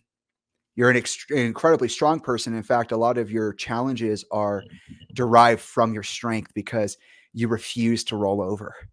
And I love that about you. We have the same kind of like, I don't fucking do that. Like I'm gonna walk through this wall right now, and I'm standing here until I walk through this fucking wall. Like I will not Yeah. leave this room until I walk through that door without opening it. You know what I mean? And I think that's really cool. But I also think that for a lot of content creators, a lot of independent artists, a lot of um, self-made business people, creatives, and also POCs in general, just people of color.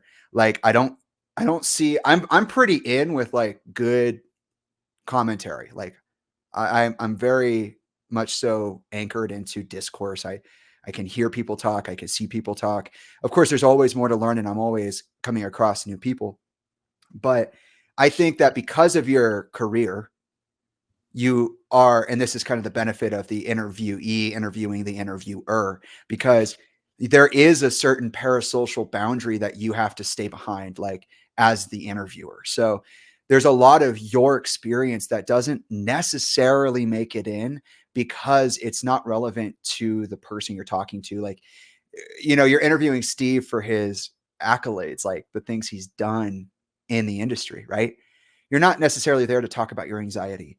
And it's not that it's not a place to talk about it. It's that, you talk about one thing over another in an interview. So I really want this to be not only an introduction to who you are as a person and, so a good foundation to build off of in terms of our future interactions, but also just for your fan base to engage with, see who you are, the people who you work with to see who you are on a deeper level. It's also about allowing, not allowing, because it's not like I'm giving you permission, but providing space for you to communicate and express about the very real challenges that you face, of which are all a product of your environment. You know, your mental health is directly impacted by your quote race and your quote status and your quote uh, social wealth, so to speak, which is also, social wealth itself is directly impacted by those other things. And you're almost a fugitive living every day, because in a lot of ways you are a prisoner of this complex that you are being told you'll never be able to leave. And the whole point of like our persistence together is defeating that stigma, transmuting it into something bigger, better, more relevant. Like, no, I am the power, and I am the source, and I am, period. And creating not only consistency, but through the consistency and integrity of expression and communication. So with that being said, what do you have to share with people like you who are finding this difficult, who are working as hard as you to not be visible, but to be expressive, to be yourself, because it's not an easy thing. I think it would be great to end this whole conversation with what you see in yourself and how you've experienced that. That's great. That's a great one. When I was in high school and through middle school, just due to the nature of what was happening, I was not allowed to fully be myself. Even when I was able to embrace my nerdy, geeky side, there's a cap on that. People would be like, why are you always wearing superhero shirts? Why are you always doing that? Why are you always being a nerd? Why don't you wear this? Why don't you wear that? There's a lot of people telling me where to take my life and which direction to take it. And I'm finally in a place in my life where I'm taking my life where I want to take it. I'm wearing what I want to wear because I want to wear it. I love that design. I love how this looks. I love fashion. I love clothes. I love looking nice. I love this scent. You know, it's not someone telling me. And I'm doing this because I'm like, ooh, this smells good, or oh, this looks nice, or oh, I want to talk about this. No one's telling me what to do anymore. I'm not. I'm not. I'm at a place where I'm trying. It happens. I'm trying not to be controlled by the views. I'm trying not to be controlled by the audience, because a lot of the times, and I'll say this to someone out there, just because the audience responds to a certain thing doesn't mean you shouldn't try something else, right? If you want to try something, try it, because everything we do is an extension of ourselves, even from YouTube to music to acting. All that is an extension of who we truly are and what we want to speak on and what we truly offer. So don't be scared to try new things, to dip your toes into this aspect or that aspect, or you know, don't be scared to make that reference or that joke that only maybe you and your friend are gonna get. You know what I'm saying? Whatever makes it a more fun and enjoying and wonderful experience for you, go after that. Um, go after that, and just remember that you are a unique individual and that you matter and that your feelings matter. That's another thing that's happened, is like through 2018 through 2022, was there's a lot of invalidating of my emotions, and even now I still deal with that. Like, am I allowed to feel this emotion? Because so many times I was told, oh, you feel this emotion, you're clingy. Oh, you feel this emotion, oh, you're crazy. Oh, you feel Right. this way, stop. Yeah. You know, and I still deal with telling myself that it's okay, that I can feel these emotions, or even slowing myself down. I feel like I'm in a rush all the time because of people always pushing me to do this or do that, or Well, feeling like, if you mind me stepping in there, because it's not just that. It's a literal pressure on people, or it's a literal pressure on kids mm, to be entrepreneurs. One of the biggest yes, things I had a conversation with you yes, I about agree. when we like our first couple of years was slow down.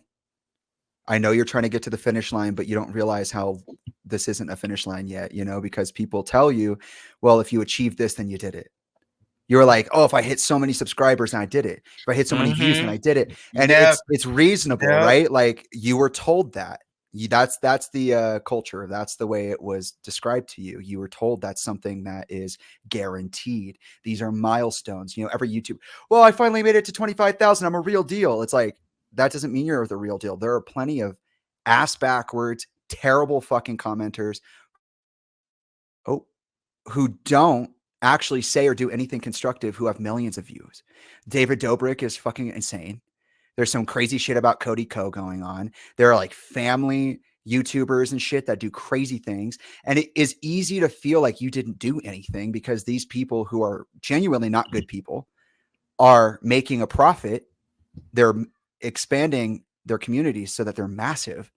And it just feels like you're not doing it, but that's not what's going on. And I was there too, right? We were both we're wake up and grinders. Like you and I, if we didn't have people like, me hanging out with you, or me having G, or you having your friends, or whatever it is your outlets are, we would literally probably work ourselves into sleep, out of sleep, into sleep, out of, like nonstop creation. And that's not a joke. Like we're just that committed to it. And we have the energy for it, but it costs. The energy costs to maintain. And I love the positivity talk, and I appreciate you telling all those people out there, don't be afraid to be yourself. Don't be afraid to deep cut it as hard as you want, because it's you. Be yourself. Be as authentic as possible. Who cares how it's received, right? I love that. But also, you have been driven insane by this process. So what about being a creator would you say is, like, for those who already feel this way and know this about themselves, but are attacked on the daily by panic and anxiety, who are just like, I know that, but I can't feel it because of those double standards, because of that double speech, because of those parallel structures. Like, what would you say to them? Because you have I was just curious, like, what were your thoughts on that? Because you come a long way and you've seen Right. a lot of stress. Yeah, still do. Yeah, yeah. Just because I would say take breaks and breathe. Breath breath is breathing techniques and breath work is very important. Like a lot of our center and our energy comes from our breath control and how well we can digest stuff. So I'd say just breathe more and to take many breaks. I even have to remind myself to take breaks and schedule that out. Because if we don't, like Jamie said, like we'll just work ourselves into death. It's called a grind for a reason, and it it could tear you up. Um, but just take breaks to remind yourself of the love that's around you. Take breaks to remind yourself that, okay, even though I didn't finish this, I finished that. And even if I didn't finish that today, at least I got a little bit further on that today. And that's something I struggle with as well because I do warehouse work and I work 10 hours a day. So on the like Monday through Thursday, I only get 3 hours to work on what I want to work on. And that's not as enough time to work on as much as the complex stuff that I want to work on, right?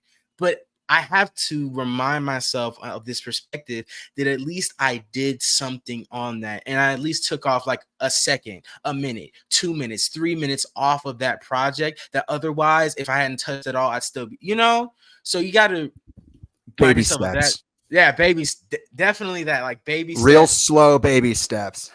right? Um, Snail's pace.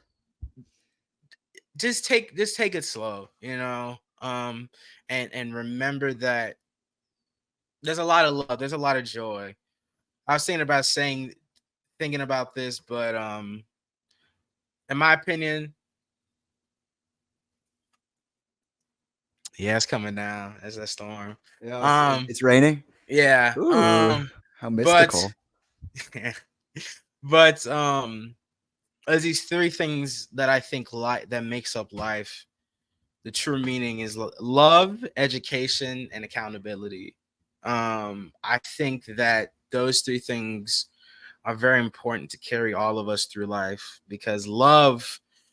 What does love bring? Love brings joy, brings positivity, brings light in the darkness. Education can help us learn new things, change our perspective, and to become more aware of things otherwise we wouldn't have known, so we could be better, more rounded out people. And accountability is to not only to ourselves but to hear people and to listen to them and be like, hey, Josh, you shouldn't have said this. Josh, this joke wasn't funny. Da da da. I get that. We all get that, and it has to be on us to be like, okay, I got you. I hear you. I'm sorry. Let me work on that. Or even like to ourselves when we talk negatively about ourselves and be like, yo, I'm sorry to myself for saying that awful thing about myself, and holding ourselves accountable in that way Oh as boy. well. I feel that Yeah. shit. I feel Yeah. that deeply. I'll talk shit on myself like I'll act like I never did fucking anything. That's why when Sean did what he did the other day, it was so important for me to show receipts because I'm used to going, okay, you're right. But the truth is you're fucking wrong. And Yep. also, you're not just wrong, but you're ignorant and it's not acceptable.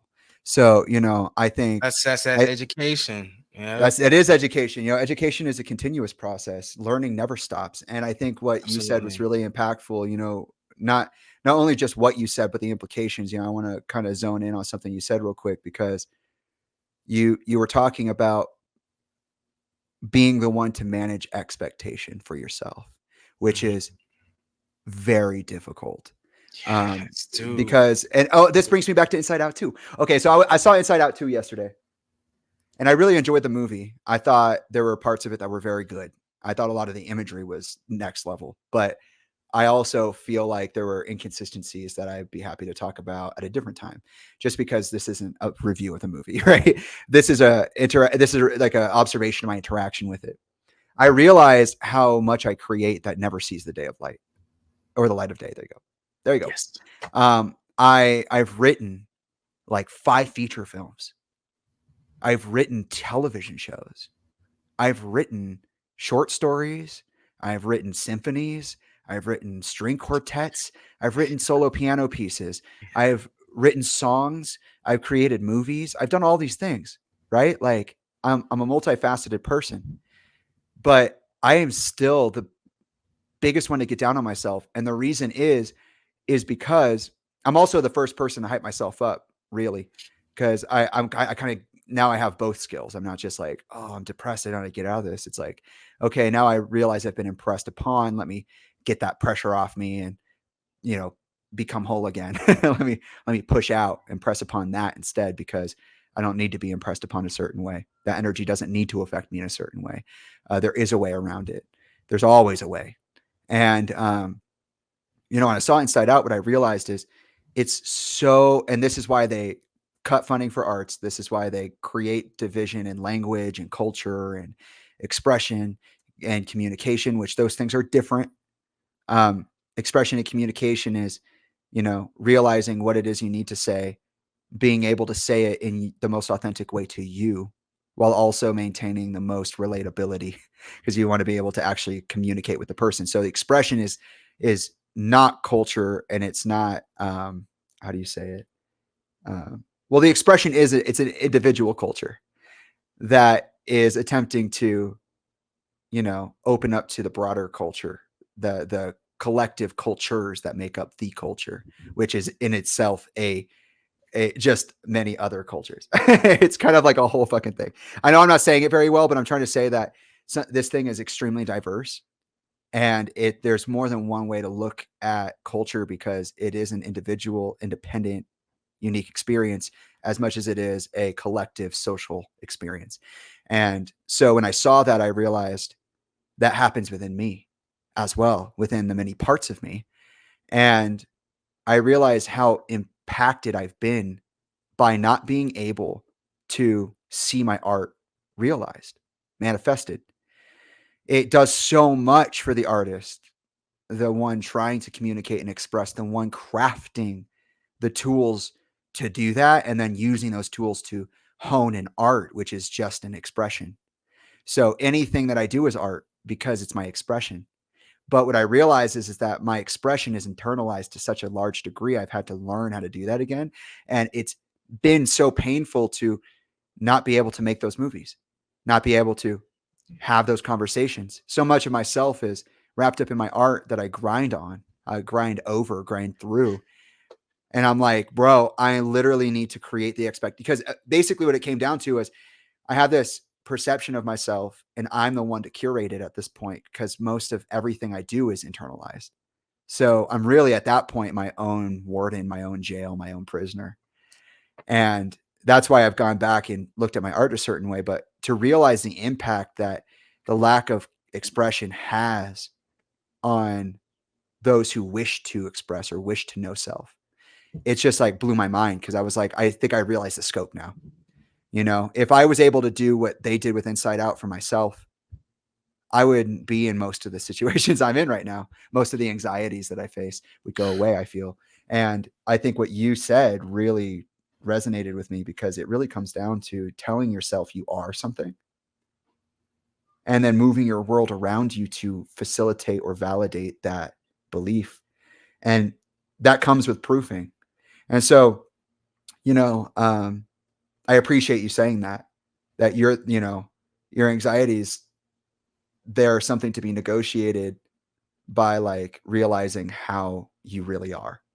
And you have to be the one to say that, because that perspective will destroy you. Like, that was some of the biggest conversation we had, was just like, hey, just don't think this way. And it's like, I don't, but I feel that way. And then it takes time to reconcile those feelings, because, like you said, you're looking at stats, you're looking at comments, you're being backstabbed, betrayed, spoken to a certain way. And it's like, okay, maybe I'm wrong for expressing that way, or maybe I really am not saying something. I'm one of those people that will literally go back and look at everything I said, everything I did, hours and hours. Like, I go back through, 10-hour live streams and go, did I do it right? Because I'm so nervous that I didn't. You know what I mean? I'm so nervous that I wasn't playing the best version of myself when I was honest, because I'm so scared to be honest. And I think, you know, your story in particular is really important because there's so much pressure faced to be a certain thing at a certain time for a certain reason. And even more so as a POC. Like, as I mean, everybody expects fucking way more of you than me. They'll just gaslight me straight to my face, but to you, they'll just say crazy shit that you would never expect anybody to say. Do crazy shit that nobody would, you would never expect that in a professional situation. And unfortunately, that's my privilege, but it's also my curse. You know, it's like it's still just as bad, but it's also not. It's a paradox. And so I appreciate you sharing that experience, and I think that is true. You know, it's really important that you define your description and that you hold yourself to it. And you've held on to it white knuckled through thick and thin with, you know, you might have even bled a couple times, to be honest. Definitely bled. Definitely that. That's got to be true, you know? And so I appreciate you being transparent in all of this. It's been an amazing experience to have you. And I'm so Thank you for proud of you for having standing me. up. And, Hey. you know, this is years in the making, and I'm so happy we could be here. Okay. So, with all that being said, you faced these extreme pressures.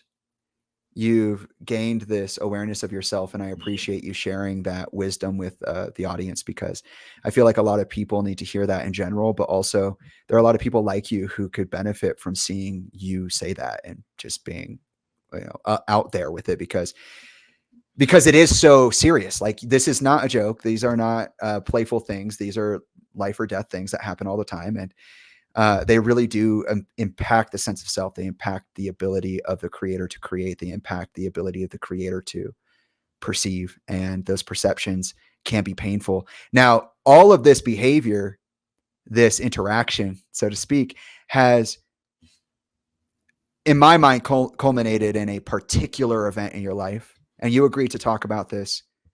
So I'm not going to dress it in any way. I'll let you do that all yourself. But you know, you wanted to share something about your experience, which seems to be the climax of this interaction as a Yeah. global event.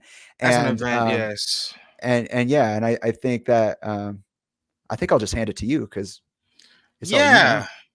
Yeah. Um, so ooh, there we go. Oh, Okay. hey, That all right. happens. Okay, so I want to say 2022 is like the climax. Oh, wait.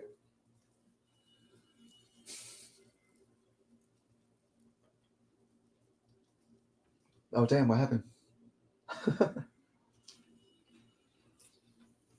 You might be out now. Uh-oh. Mayday.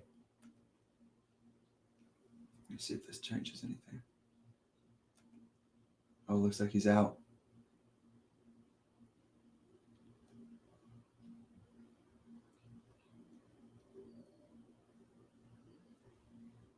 Hey, let me text him. Maybe he got blacked out. Let's see.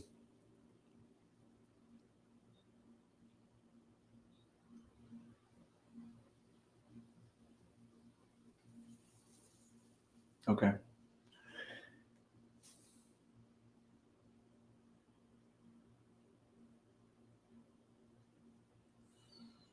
I'm gonna hold it.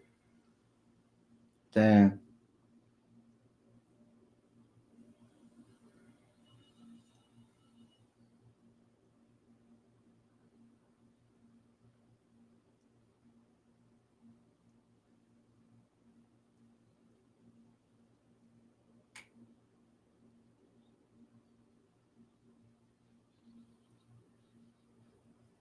Welcome back, everybody. We suffered a blackout just like Josh anticipated. And so we're gonna pick up where we left off. Josh's stomach hurts, snacks have been initiated, and now they are going to share their own perspective on what, as I said, seems to have been the climax of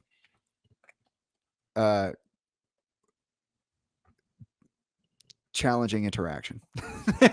Yeah. I'll say it that way because I don't want to color it before you do. So,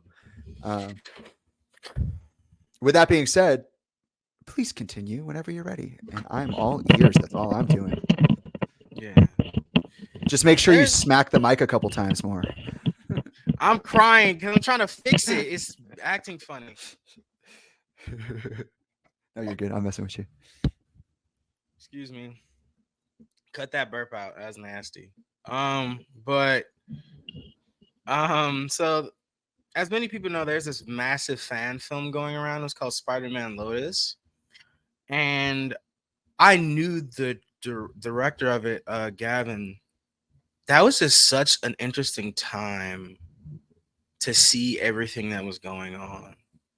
Like I remember just a whole bunch of messages, like screenshots and stuff came out about both Warden and Gavin, and I'm not going to speak on that because people talked about that to death. But I just remember how lost and confused and betrayed I felt in that moment. Just because, you never really expect that kind of behavior to come from people you're friendly with or and when it comes, you're just like, what is this? There's growth and there's always change and there's always stuff to be made, but it just wasn't handled correctly. And just to see how dark and weird some of those messages got, it broke me. It took me back to all those experiences that I went through in high school, all those experiences I went on Discord, and I felt like I was finally out of it. Like I felt like 2022, I want to say like after the whole F slur incident and stuff, I thought I'm done with all this drama. I'm done with all this. I'm just done. I'm tired. I'm done. I've been through so much. I'm done. And then that situation happened. And you find out about someone you cared about and them just not handling it correctly. I think about that sometimes and I'm just like, wow. You just never see that coming. And thank God that was the last piece of drama, because I don't think I could. I honestly think, I don't know. I probably could, but I don't want another drama scandal thing. Like I'm done with that. I'm done with that energy. I don't want that. I've grown past that. It's 2024 now. Thanks to the help of you and the people around me, I've grown through so many situations. And I finally feel like right now I'm at a place of getting to peace and joy, even when the world is so chaotic and messy right now. Like, I feel like I'm finally at a place where I could say I'm happy to be alive. I don't know. I was speaking to my friend who's a phenomenal composer, and I remember crying nonstop. I could not stop crying. Every word. This was this year, actually. After every word, I was crying hard. Like it wasn't like my body. I felt that in my body. I was crying so hard. And the reason Wow. I was crying because I told him, I just feel like so much is changing and da da da da. And I just love so much right now. I'm so happy to be alive right now, Jamie. Like I've been through so much. And I told my friend Will, I just told him that I'm so happy to be alive and I'm so happy to see him happy. I'm happy to see you happy. I'm happy to see my friends happy. And I'm so glad I got to experience that. And I don't want to lose that. I don't want to go back to Josh, can I have the N-word? Or Josh, why can't I say it? or Josh, actually, I hate you. I've hated you for a while. I don't want that.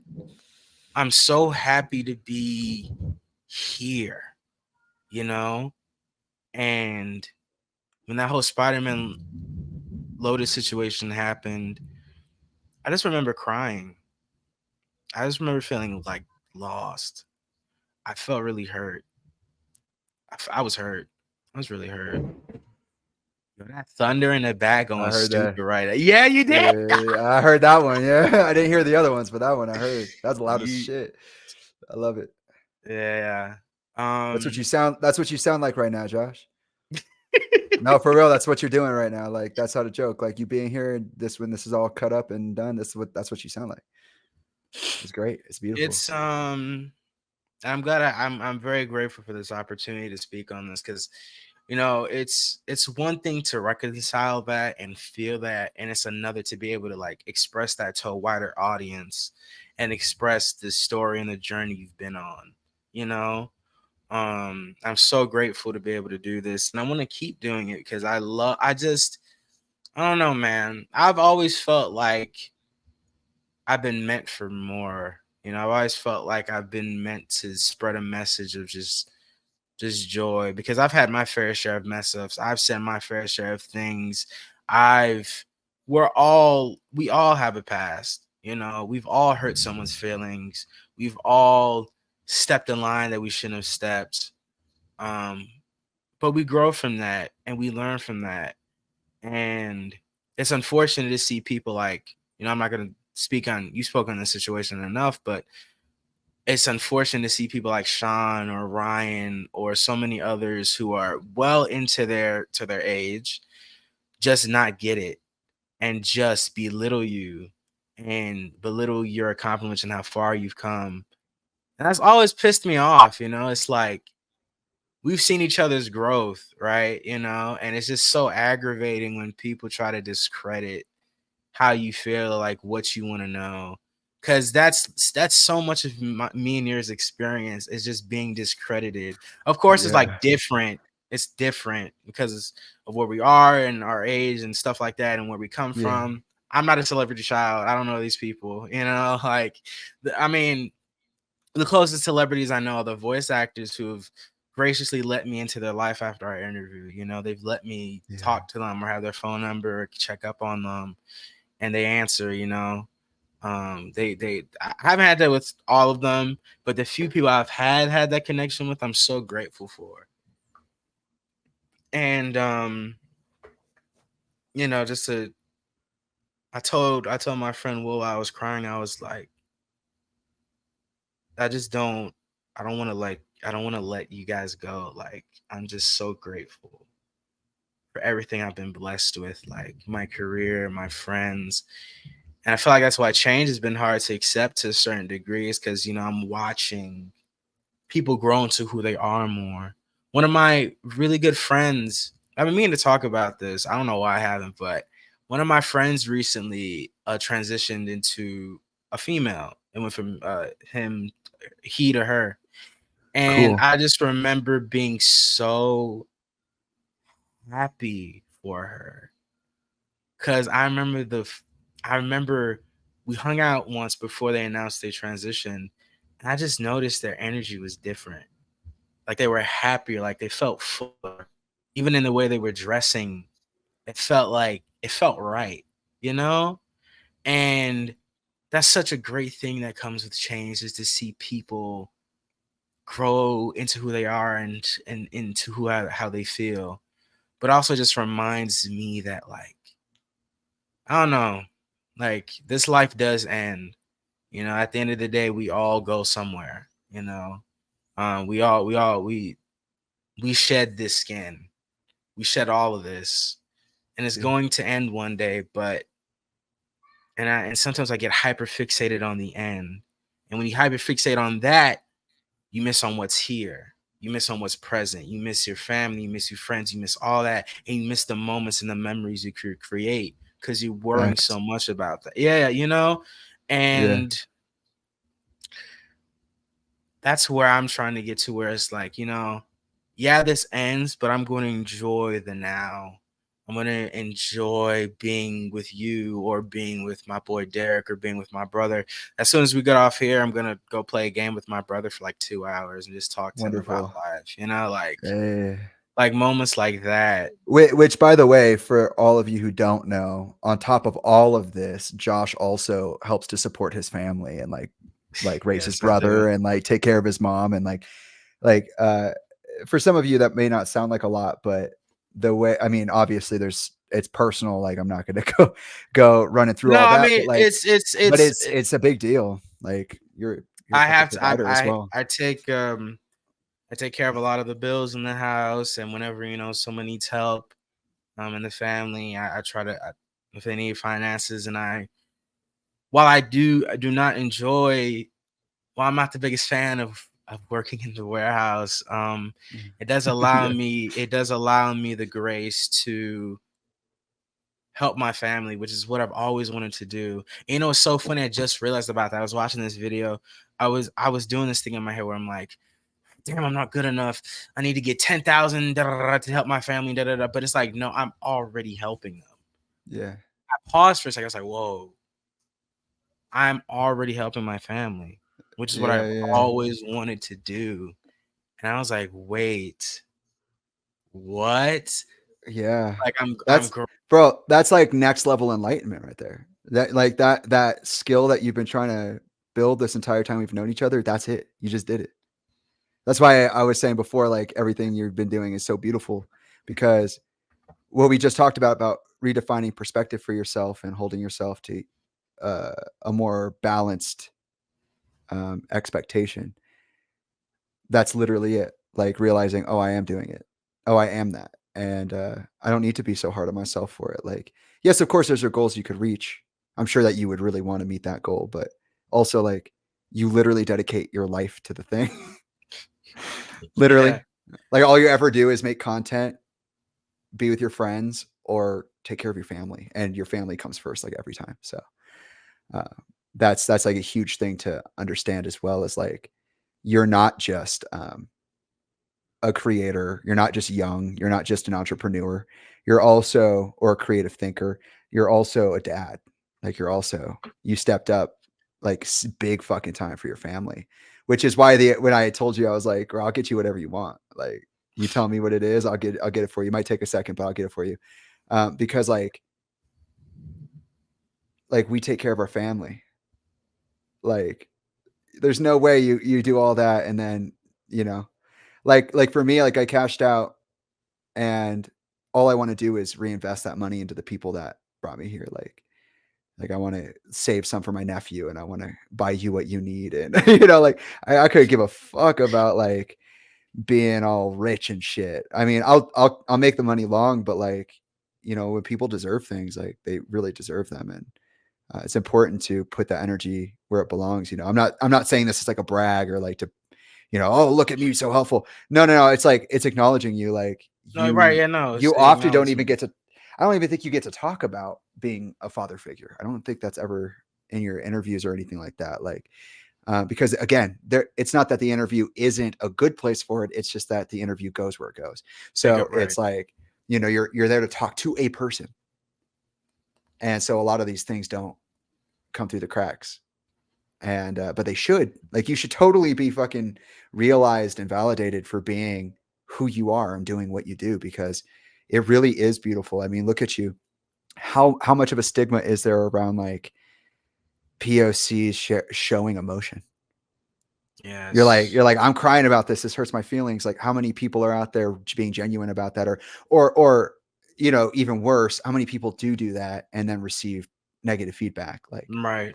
And I've been on then the they, receiving end of both. I've been yeah, on the receiving end of being scared to show that emotion and then showing it, and then I'm just disregarded. I'm told been a whole yeah, thing literally with this. discarded. Just hey, there's a trash can over there. Free throw. And it's nasty, man. But I'm so proud of you, and I'm so Thank you. grateful that Me we too. get to have this relationship, and that we ultimately got here because this is what we've been trying to do for years. And I know this is kind of we jumped around a lot, and it was very experimental, but it's Yeah. okay because in reality, It's your first, you know. Your first is always Yeah. there's always gonna be room to do more. That's what I'm saying. It's like I'm just feeling it out, like I do with everything else, and you know, it's one of those things where, like, again, like I have this space, I want it specifically to hold others, and like I hope we do many more of these. You know, Well, of maybe course, anytime, man. we'll just Anytime. definitely like hone in on certain things. Like I said, we could have like a nerd sesh about whatever the hell, but it's also like, you know, so what if something Yeah. happens? Like Yeah. something like what the Supreme Court just ruled about immunity for the president. Like when shit like that happens, like we better get on and talk. You know, like we got to talk, because that's literally what this is all about. It's just like holding ourselves authentically in the most chaotic environment. And you know, I won't stand for you getting lost in the flow, and I won't stand for me getting lost in the flow. And I think there's a lot of really good stuff to be talking about that isn't profitable, but none of this is like, this isn't about money. So it's like, I mean, Like all you my, said, like, man, we don't make money from this stuff. we So don't, and we do it for the passion. And yeah. like this week we held a 6-hour community meditation. We were just chilling with people. That's all we were doing. We were just hanging out for 6 hours. Like people do that, but it's also very much so needed. There's still not enough of it. And like I have free time. Like I cashed out. So I'm over here. I'm like, well, I could spend time with the people that need it. Well, I could help my really good friends and family achieve their ultimate potential. So why wouldn't I do that? And I feel like, you know, this starting here with the interview is really, or interviewing process, I guess, because it's not just you. It's like people I know or don't know. You know, there's going to be a lot of, like, I already have like 3 more people ready to go, and Yes, they're just sir. friends or artists, or they're YouTubers, or they're random people who knew my father way back in 1998. Like it's cool, and it's awesome. liberating, Yes. because it's like what I think what we really need is perspective. You know, there's a Yes. lot of Yep. the world that is like it's out of bounds. It's off topic, but it's not. Like it's important to talk about the way George Floyd impacted people. It's important to talk Yes. about the way that the industry is taking advantage of artists. It's important to talk about the way that we don't make money. This is all passion. It's important to talk about the way in which we act socially as you know, leaders of the family, and as you know, people who are in control of the narrative. Like, all right, what change do we want to see? We're going to be that. And I wanted to start with you specifically, because you are the change that you want to see in your world. You're one of the first interviews I ever did. You're one of my best friends. You're Yes. total big brother energy here. And you know, I want to thank you for being a part of the family and really putting the effort in, because I know it's not easy. And I know that our lives as individuals are very chaotic and contrasting, but still we find the time to sit down and actually record 3 hours worth of conversation, so that we could try to help more people feel included and visible and validated. Like really, I said, like, you sound like the thunder, but you do. You really do. Like in people's hearts, you sound like a raging fucking storm. You sound like a monsoon. And it's a positive thing. It's not a negative thing. It's like, you know, you're giving water to the environment. You're providing the environment with the nutrient that it needs to thrive. And that's kind of why I was saying, like, this process that I'm going through right now is the creation in real time of a bigger entity, a bigger platform, because in reality, hopefully at one point it won't be just me talking to people I know or people I'm interested in, but it will be people talking to people. You know, like we both get to walk away from this and go do what we were doing with even greater skill and even greater experience and even greater connection. And I think that's fucking beautiful. And it's just an honor to be a part of that with you, to have that capacity to be here and all that. You know, I'm feeling blessed. So I appreciate you, and I appreciate your time, and I appreciate thank you yours. for being Thank you. here. Of course, This anytime. Just call me. You know. I do, and I will, and I'm sure we'll be talking like minutes after this. But you know, with Yeah. that being said, to all of those out there who are feeling like this resonates with them, to all of those out there who are resonating with Josh, you know, feel free to drop a comment in the comments. Feel free to express. This is a safe place. Like, if you got experience you want to get off your chest, you feel like you haven't been hurt or there's no place for you to do that safely, you can do that here. I moderate all the comments myself. I will make sure there's no hate, no misinformation, no, you know, unnecessary pressure. This is genuinely a safe place. Obviously, we can't test that until it's in motion. This is the first time we'll be able to test it. But if you are looking for a roadmap, go ahead and check me out on Instagram, YouTube, which is most likely where this will be, and SoundCloud, which is also most likely where this will be. And you know, give Josh's content a try. You know, go give him some love, because this guy is truly self-made, and he's truly doing it in the face of some of the most chaotic and corrosive energy. Like, if you're not built for this shit, if you don't have the skin or mind for it, the heart for it, it'll literally destroy you. And it's been just amazing to watch you grapple with that in real time. Like, you take that shit like a sumo wrestler, and I really valid. I resonate with that, and it means so much to me that you continue to persist. So absolutely, it's all because of you and everything. So yeah, I appreciate that. It's both of us, man. It is. It's a team. It's a group effort, and I hope that people start to see all of this as what this is. Because, you know, and this, I'll end on this for sure, because this is a really important thing to acknowledge, is that I can't do anything I'm doing without a support system. None of us can. Like I said, I can't really be here without you. So, you know, in many ways I would be here, but it wouldn't be the same. And I feel like this is ultimately the best possible outcome of what's occurred here. Not just today, but like the entire process. It's been very interesting. And with that being said, I'm excited to see it unfold. I'm excited to see how this affects people, how people respond to it. And, you know, with all that being said, I thank you very much for taking the time out of your day, to Josh and to the audience. Thank you for joining me around this proverbial campfire. And I look forward to growing and connecting and healing. So, all right, guys, until next time, adios.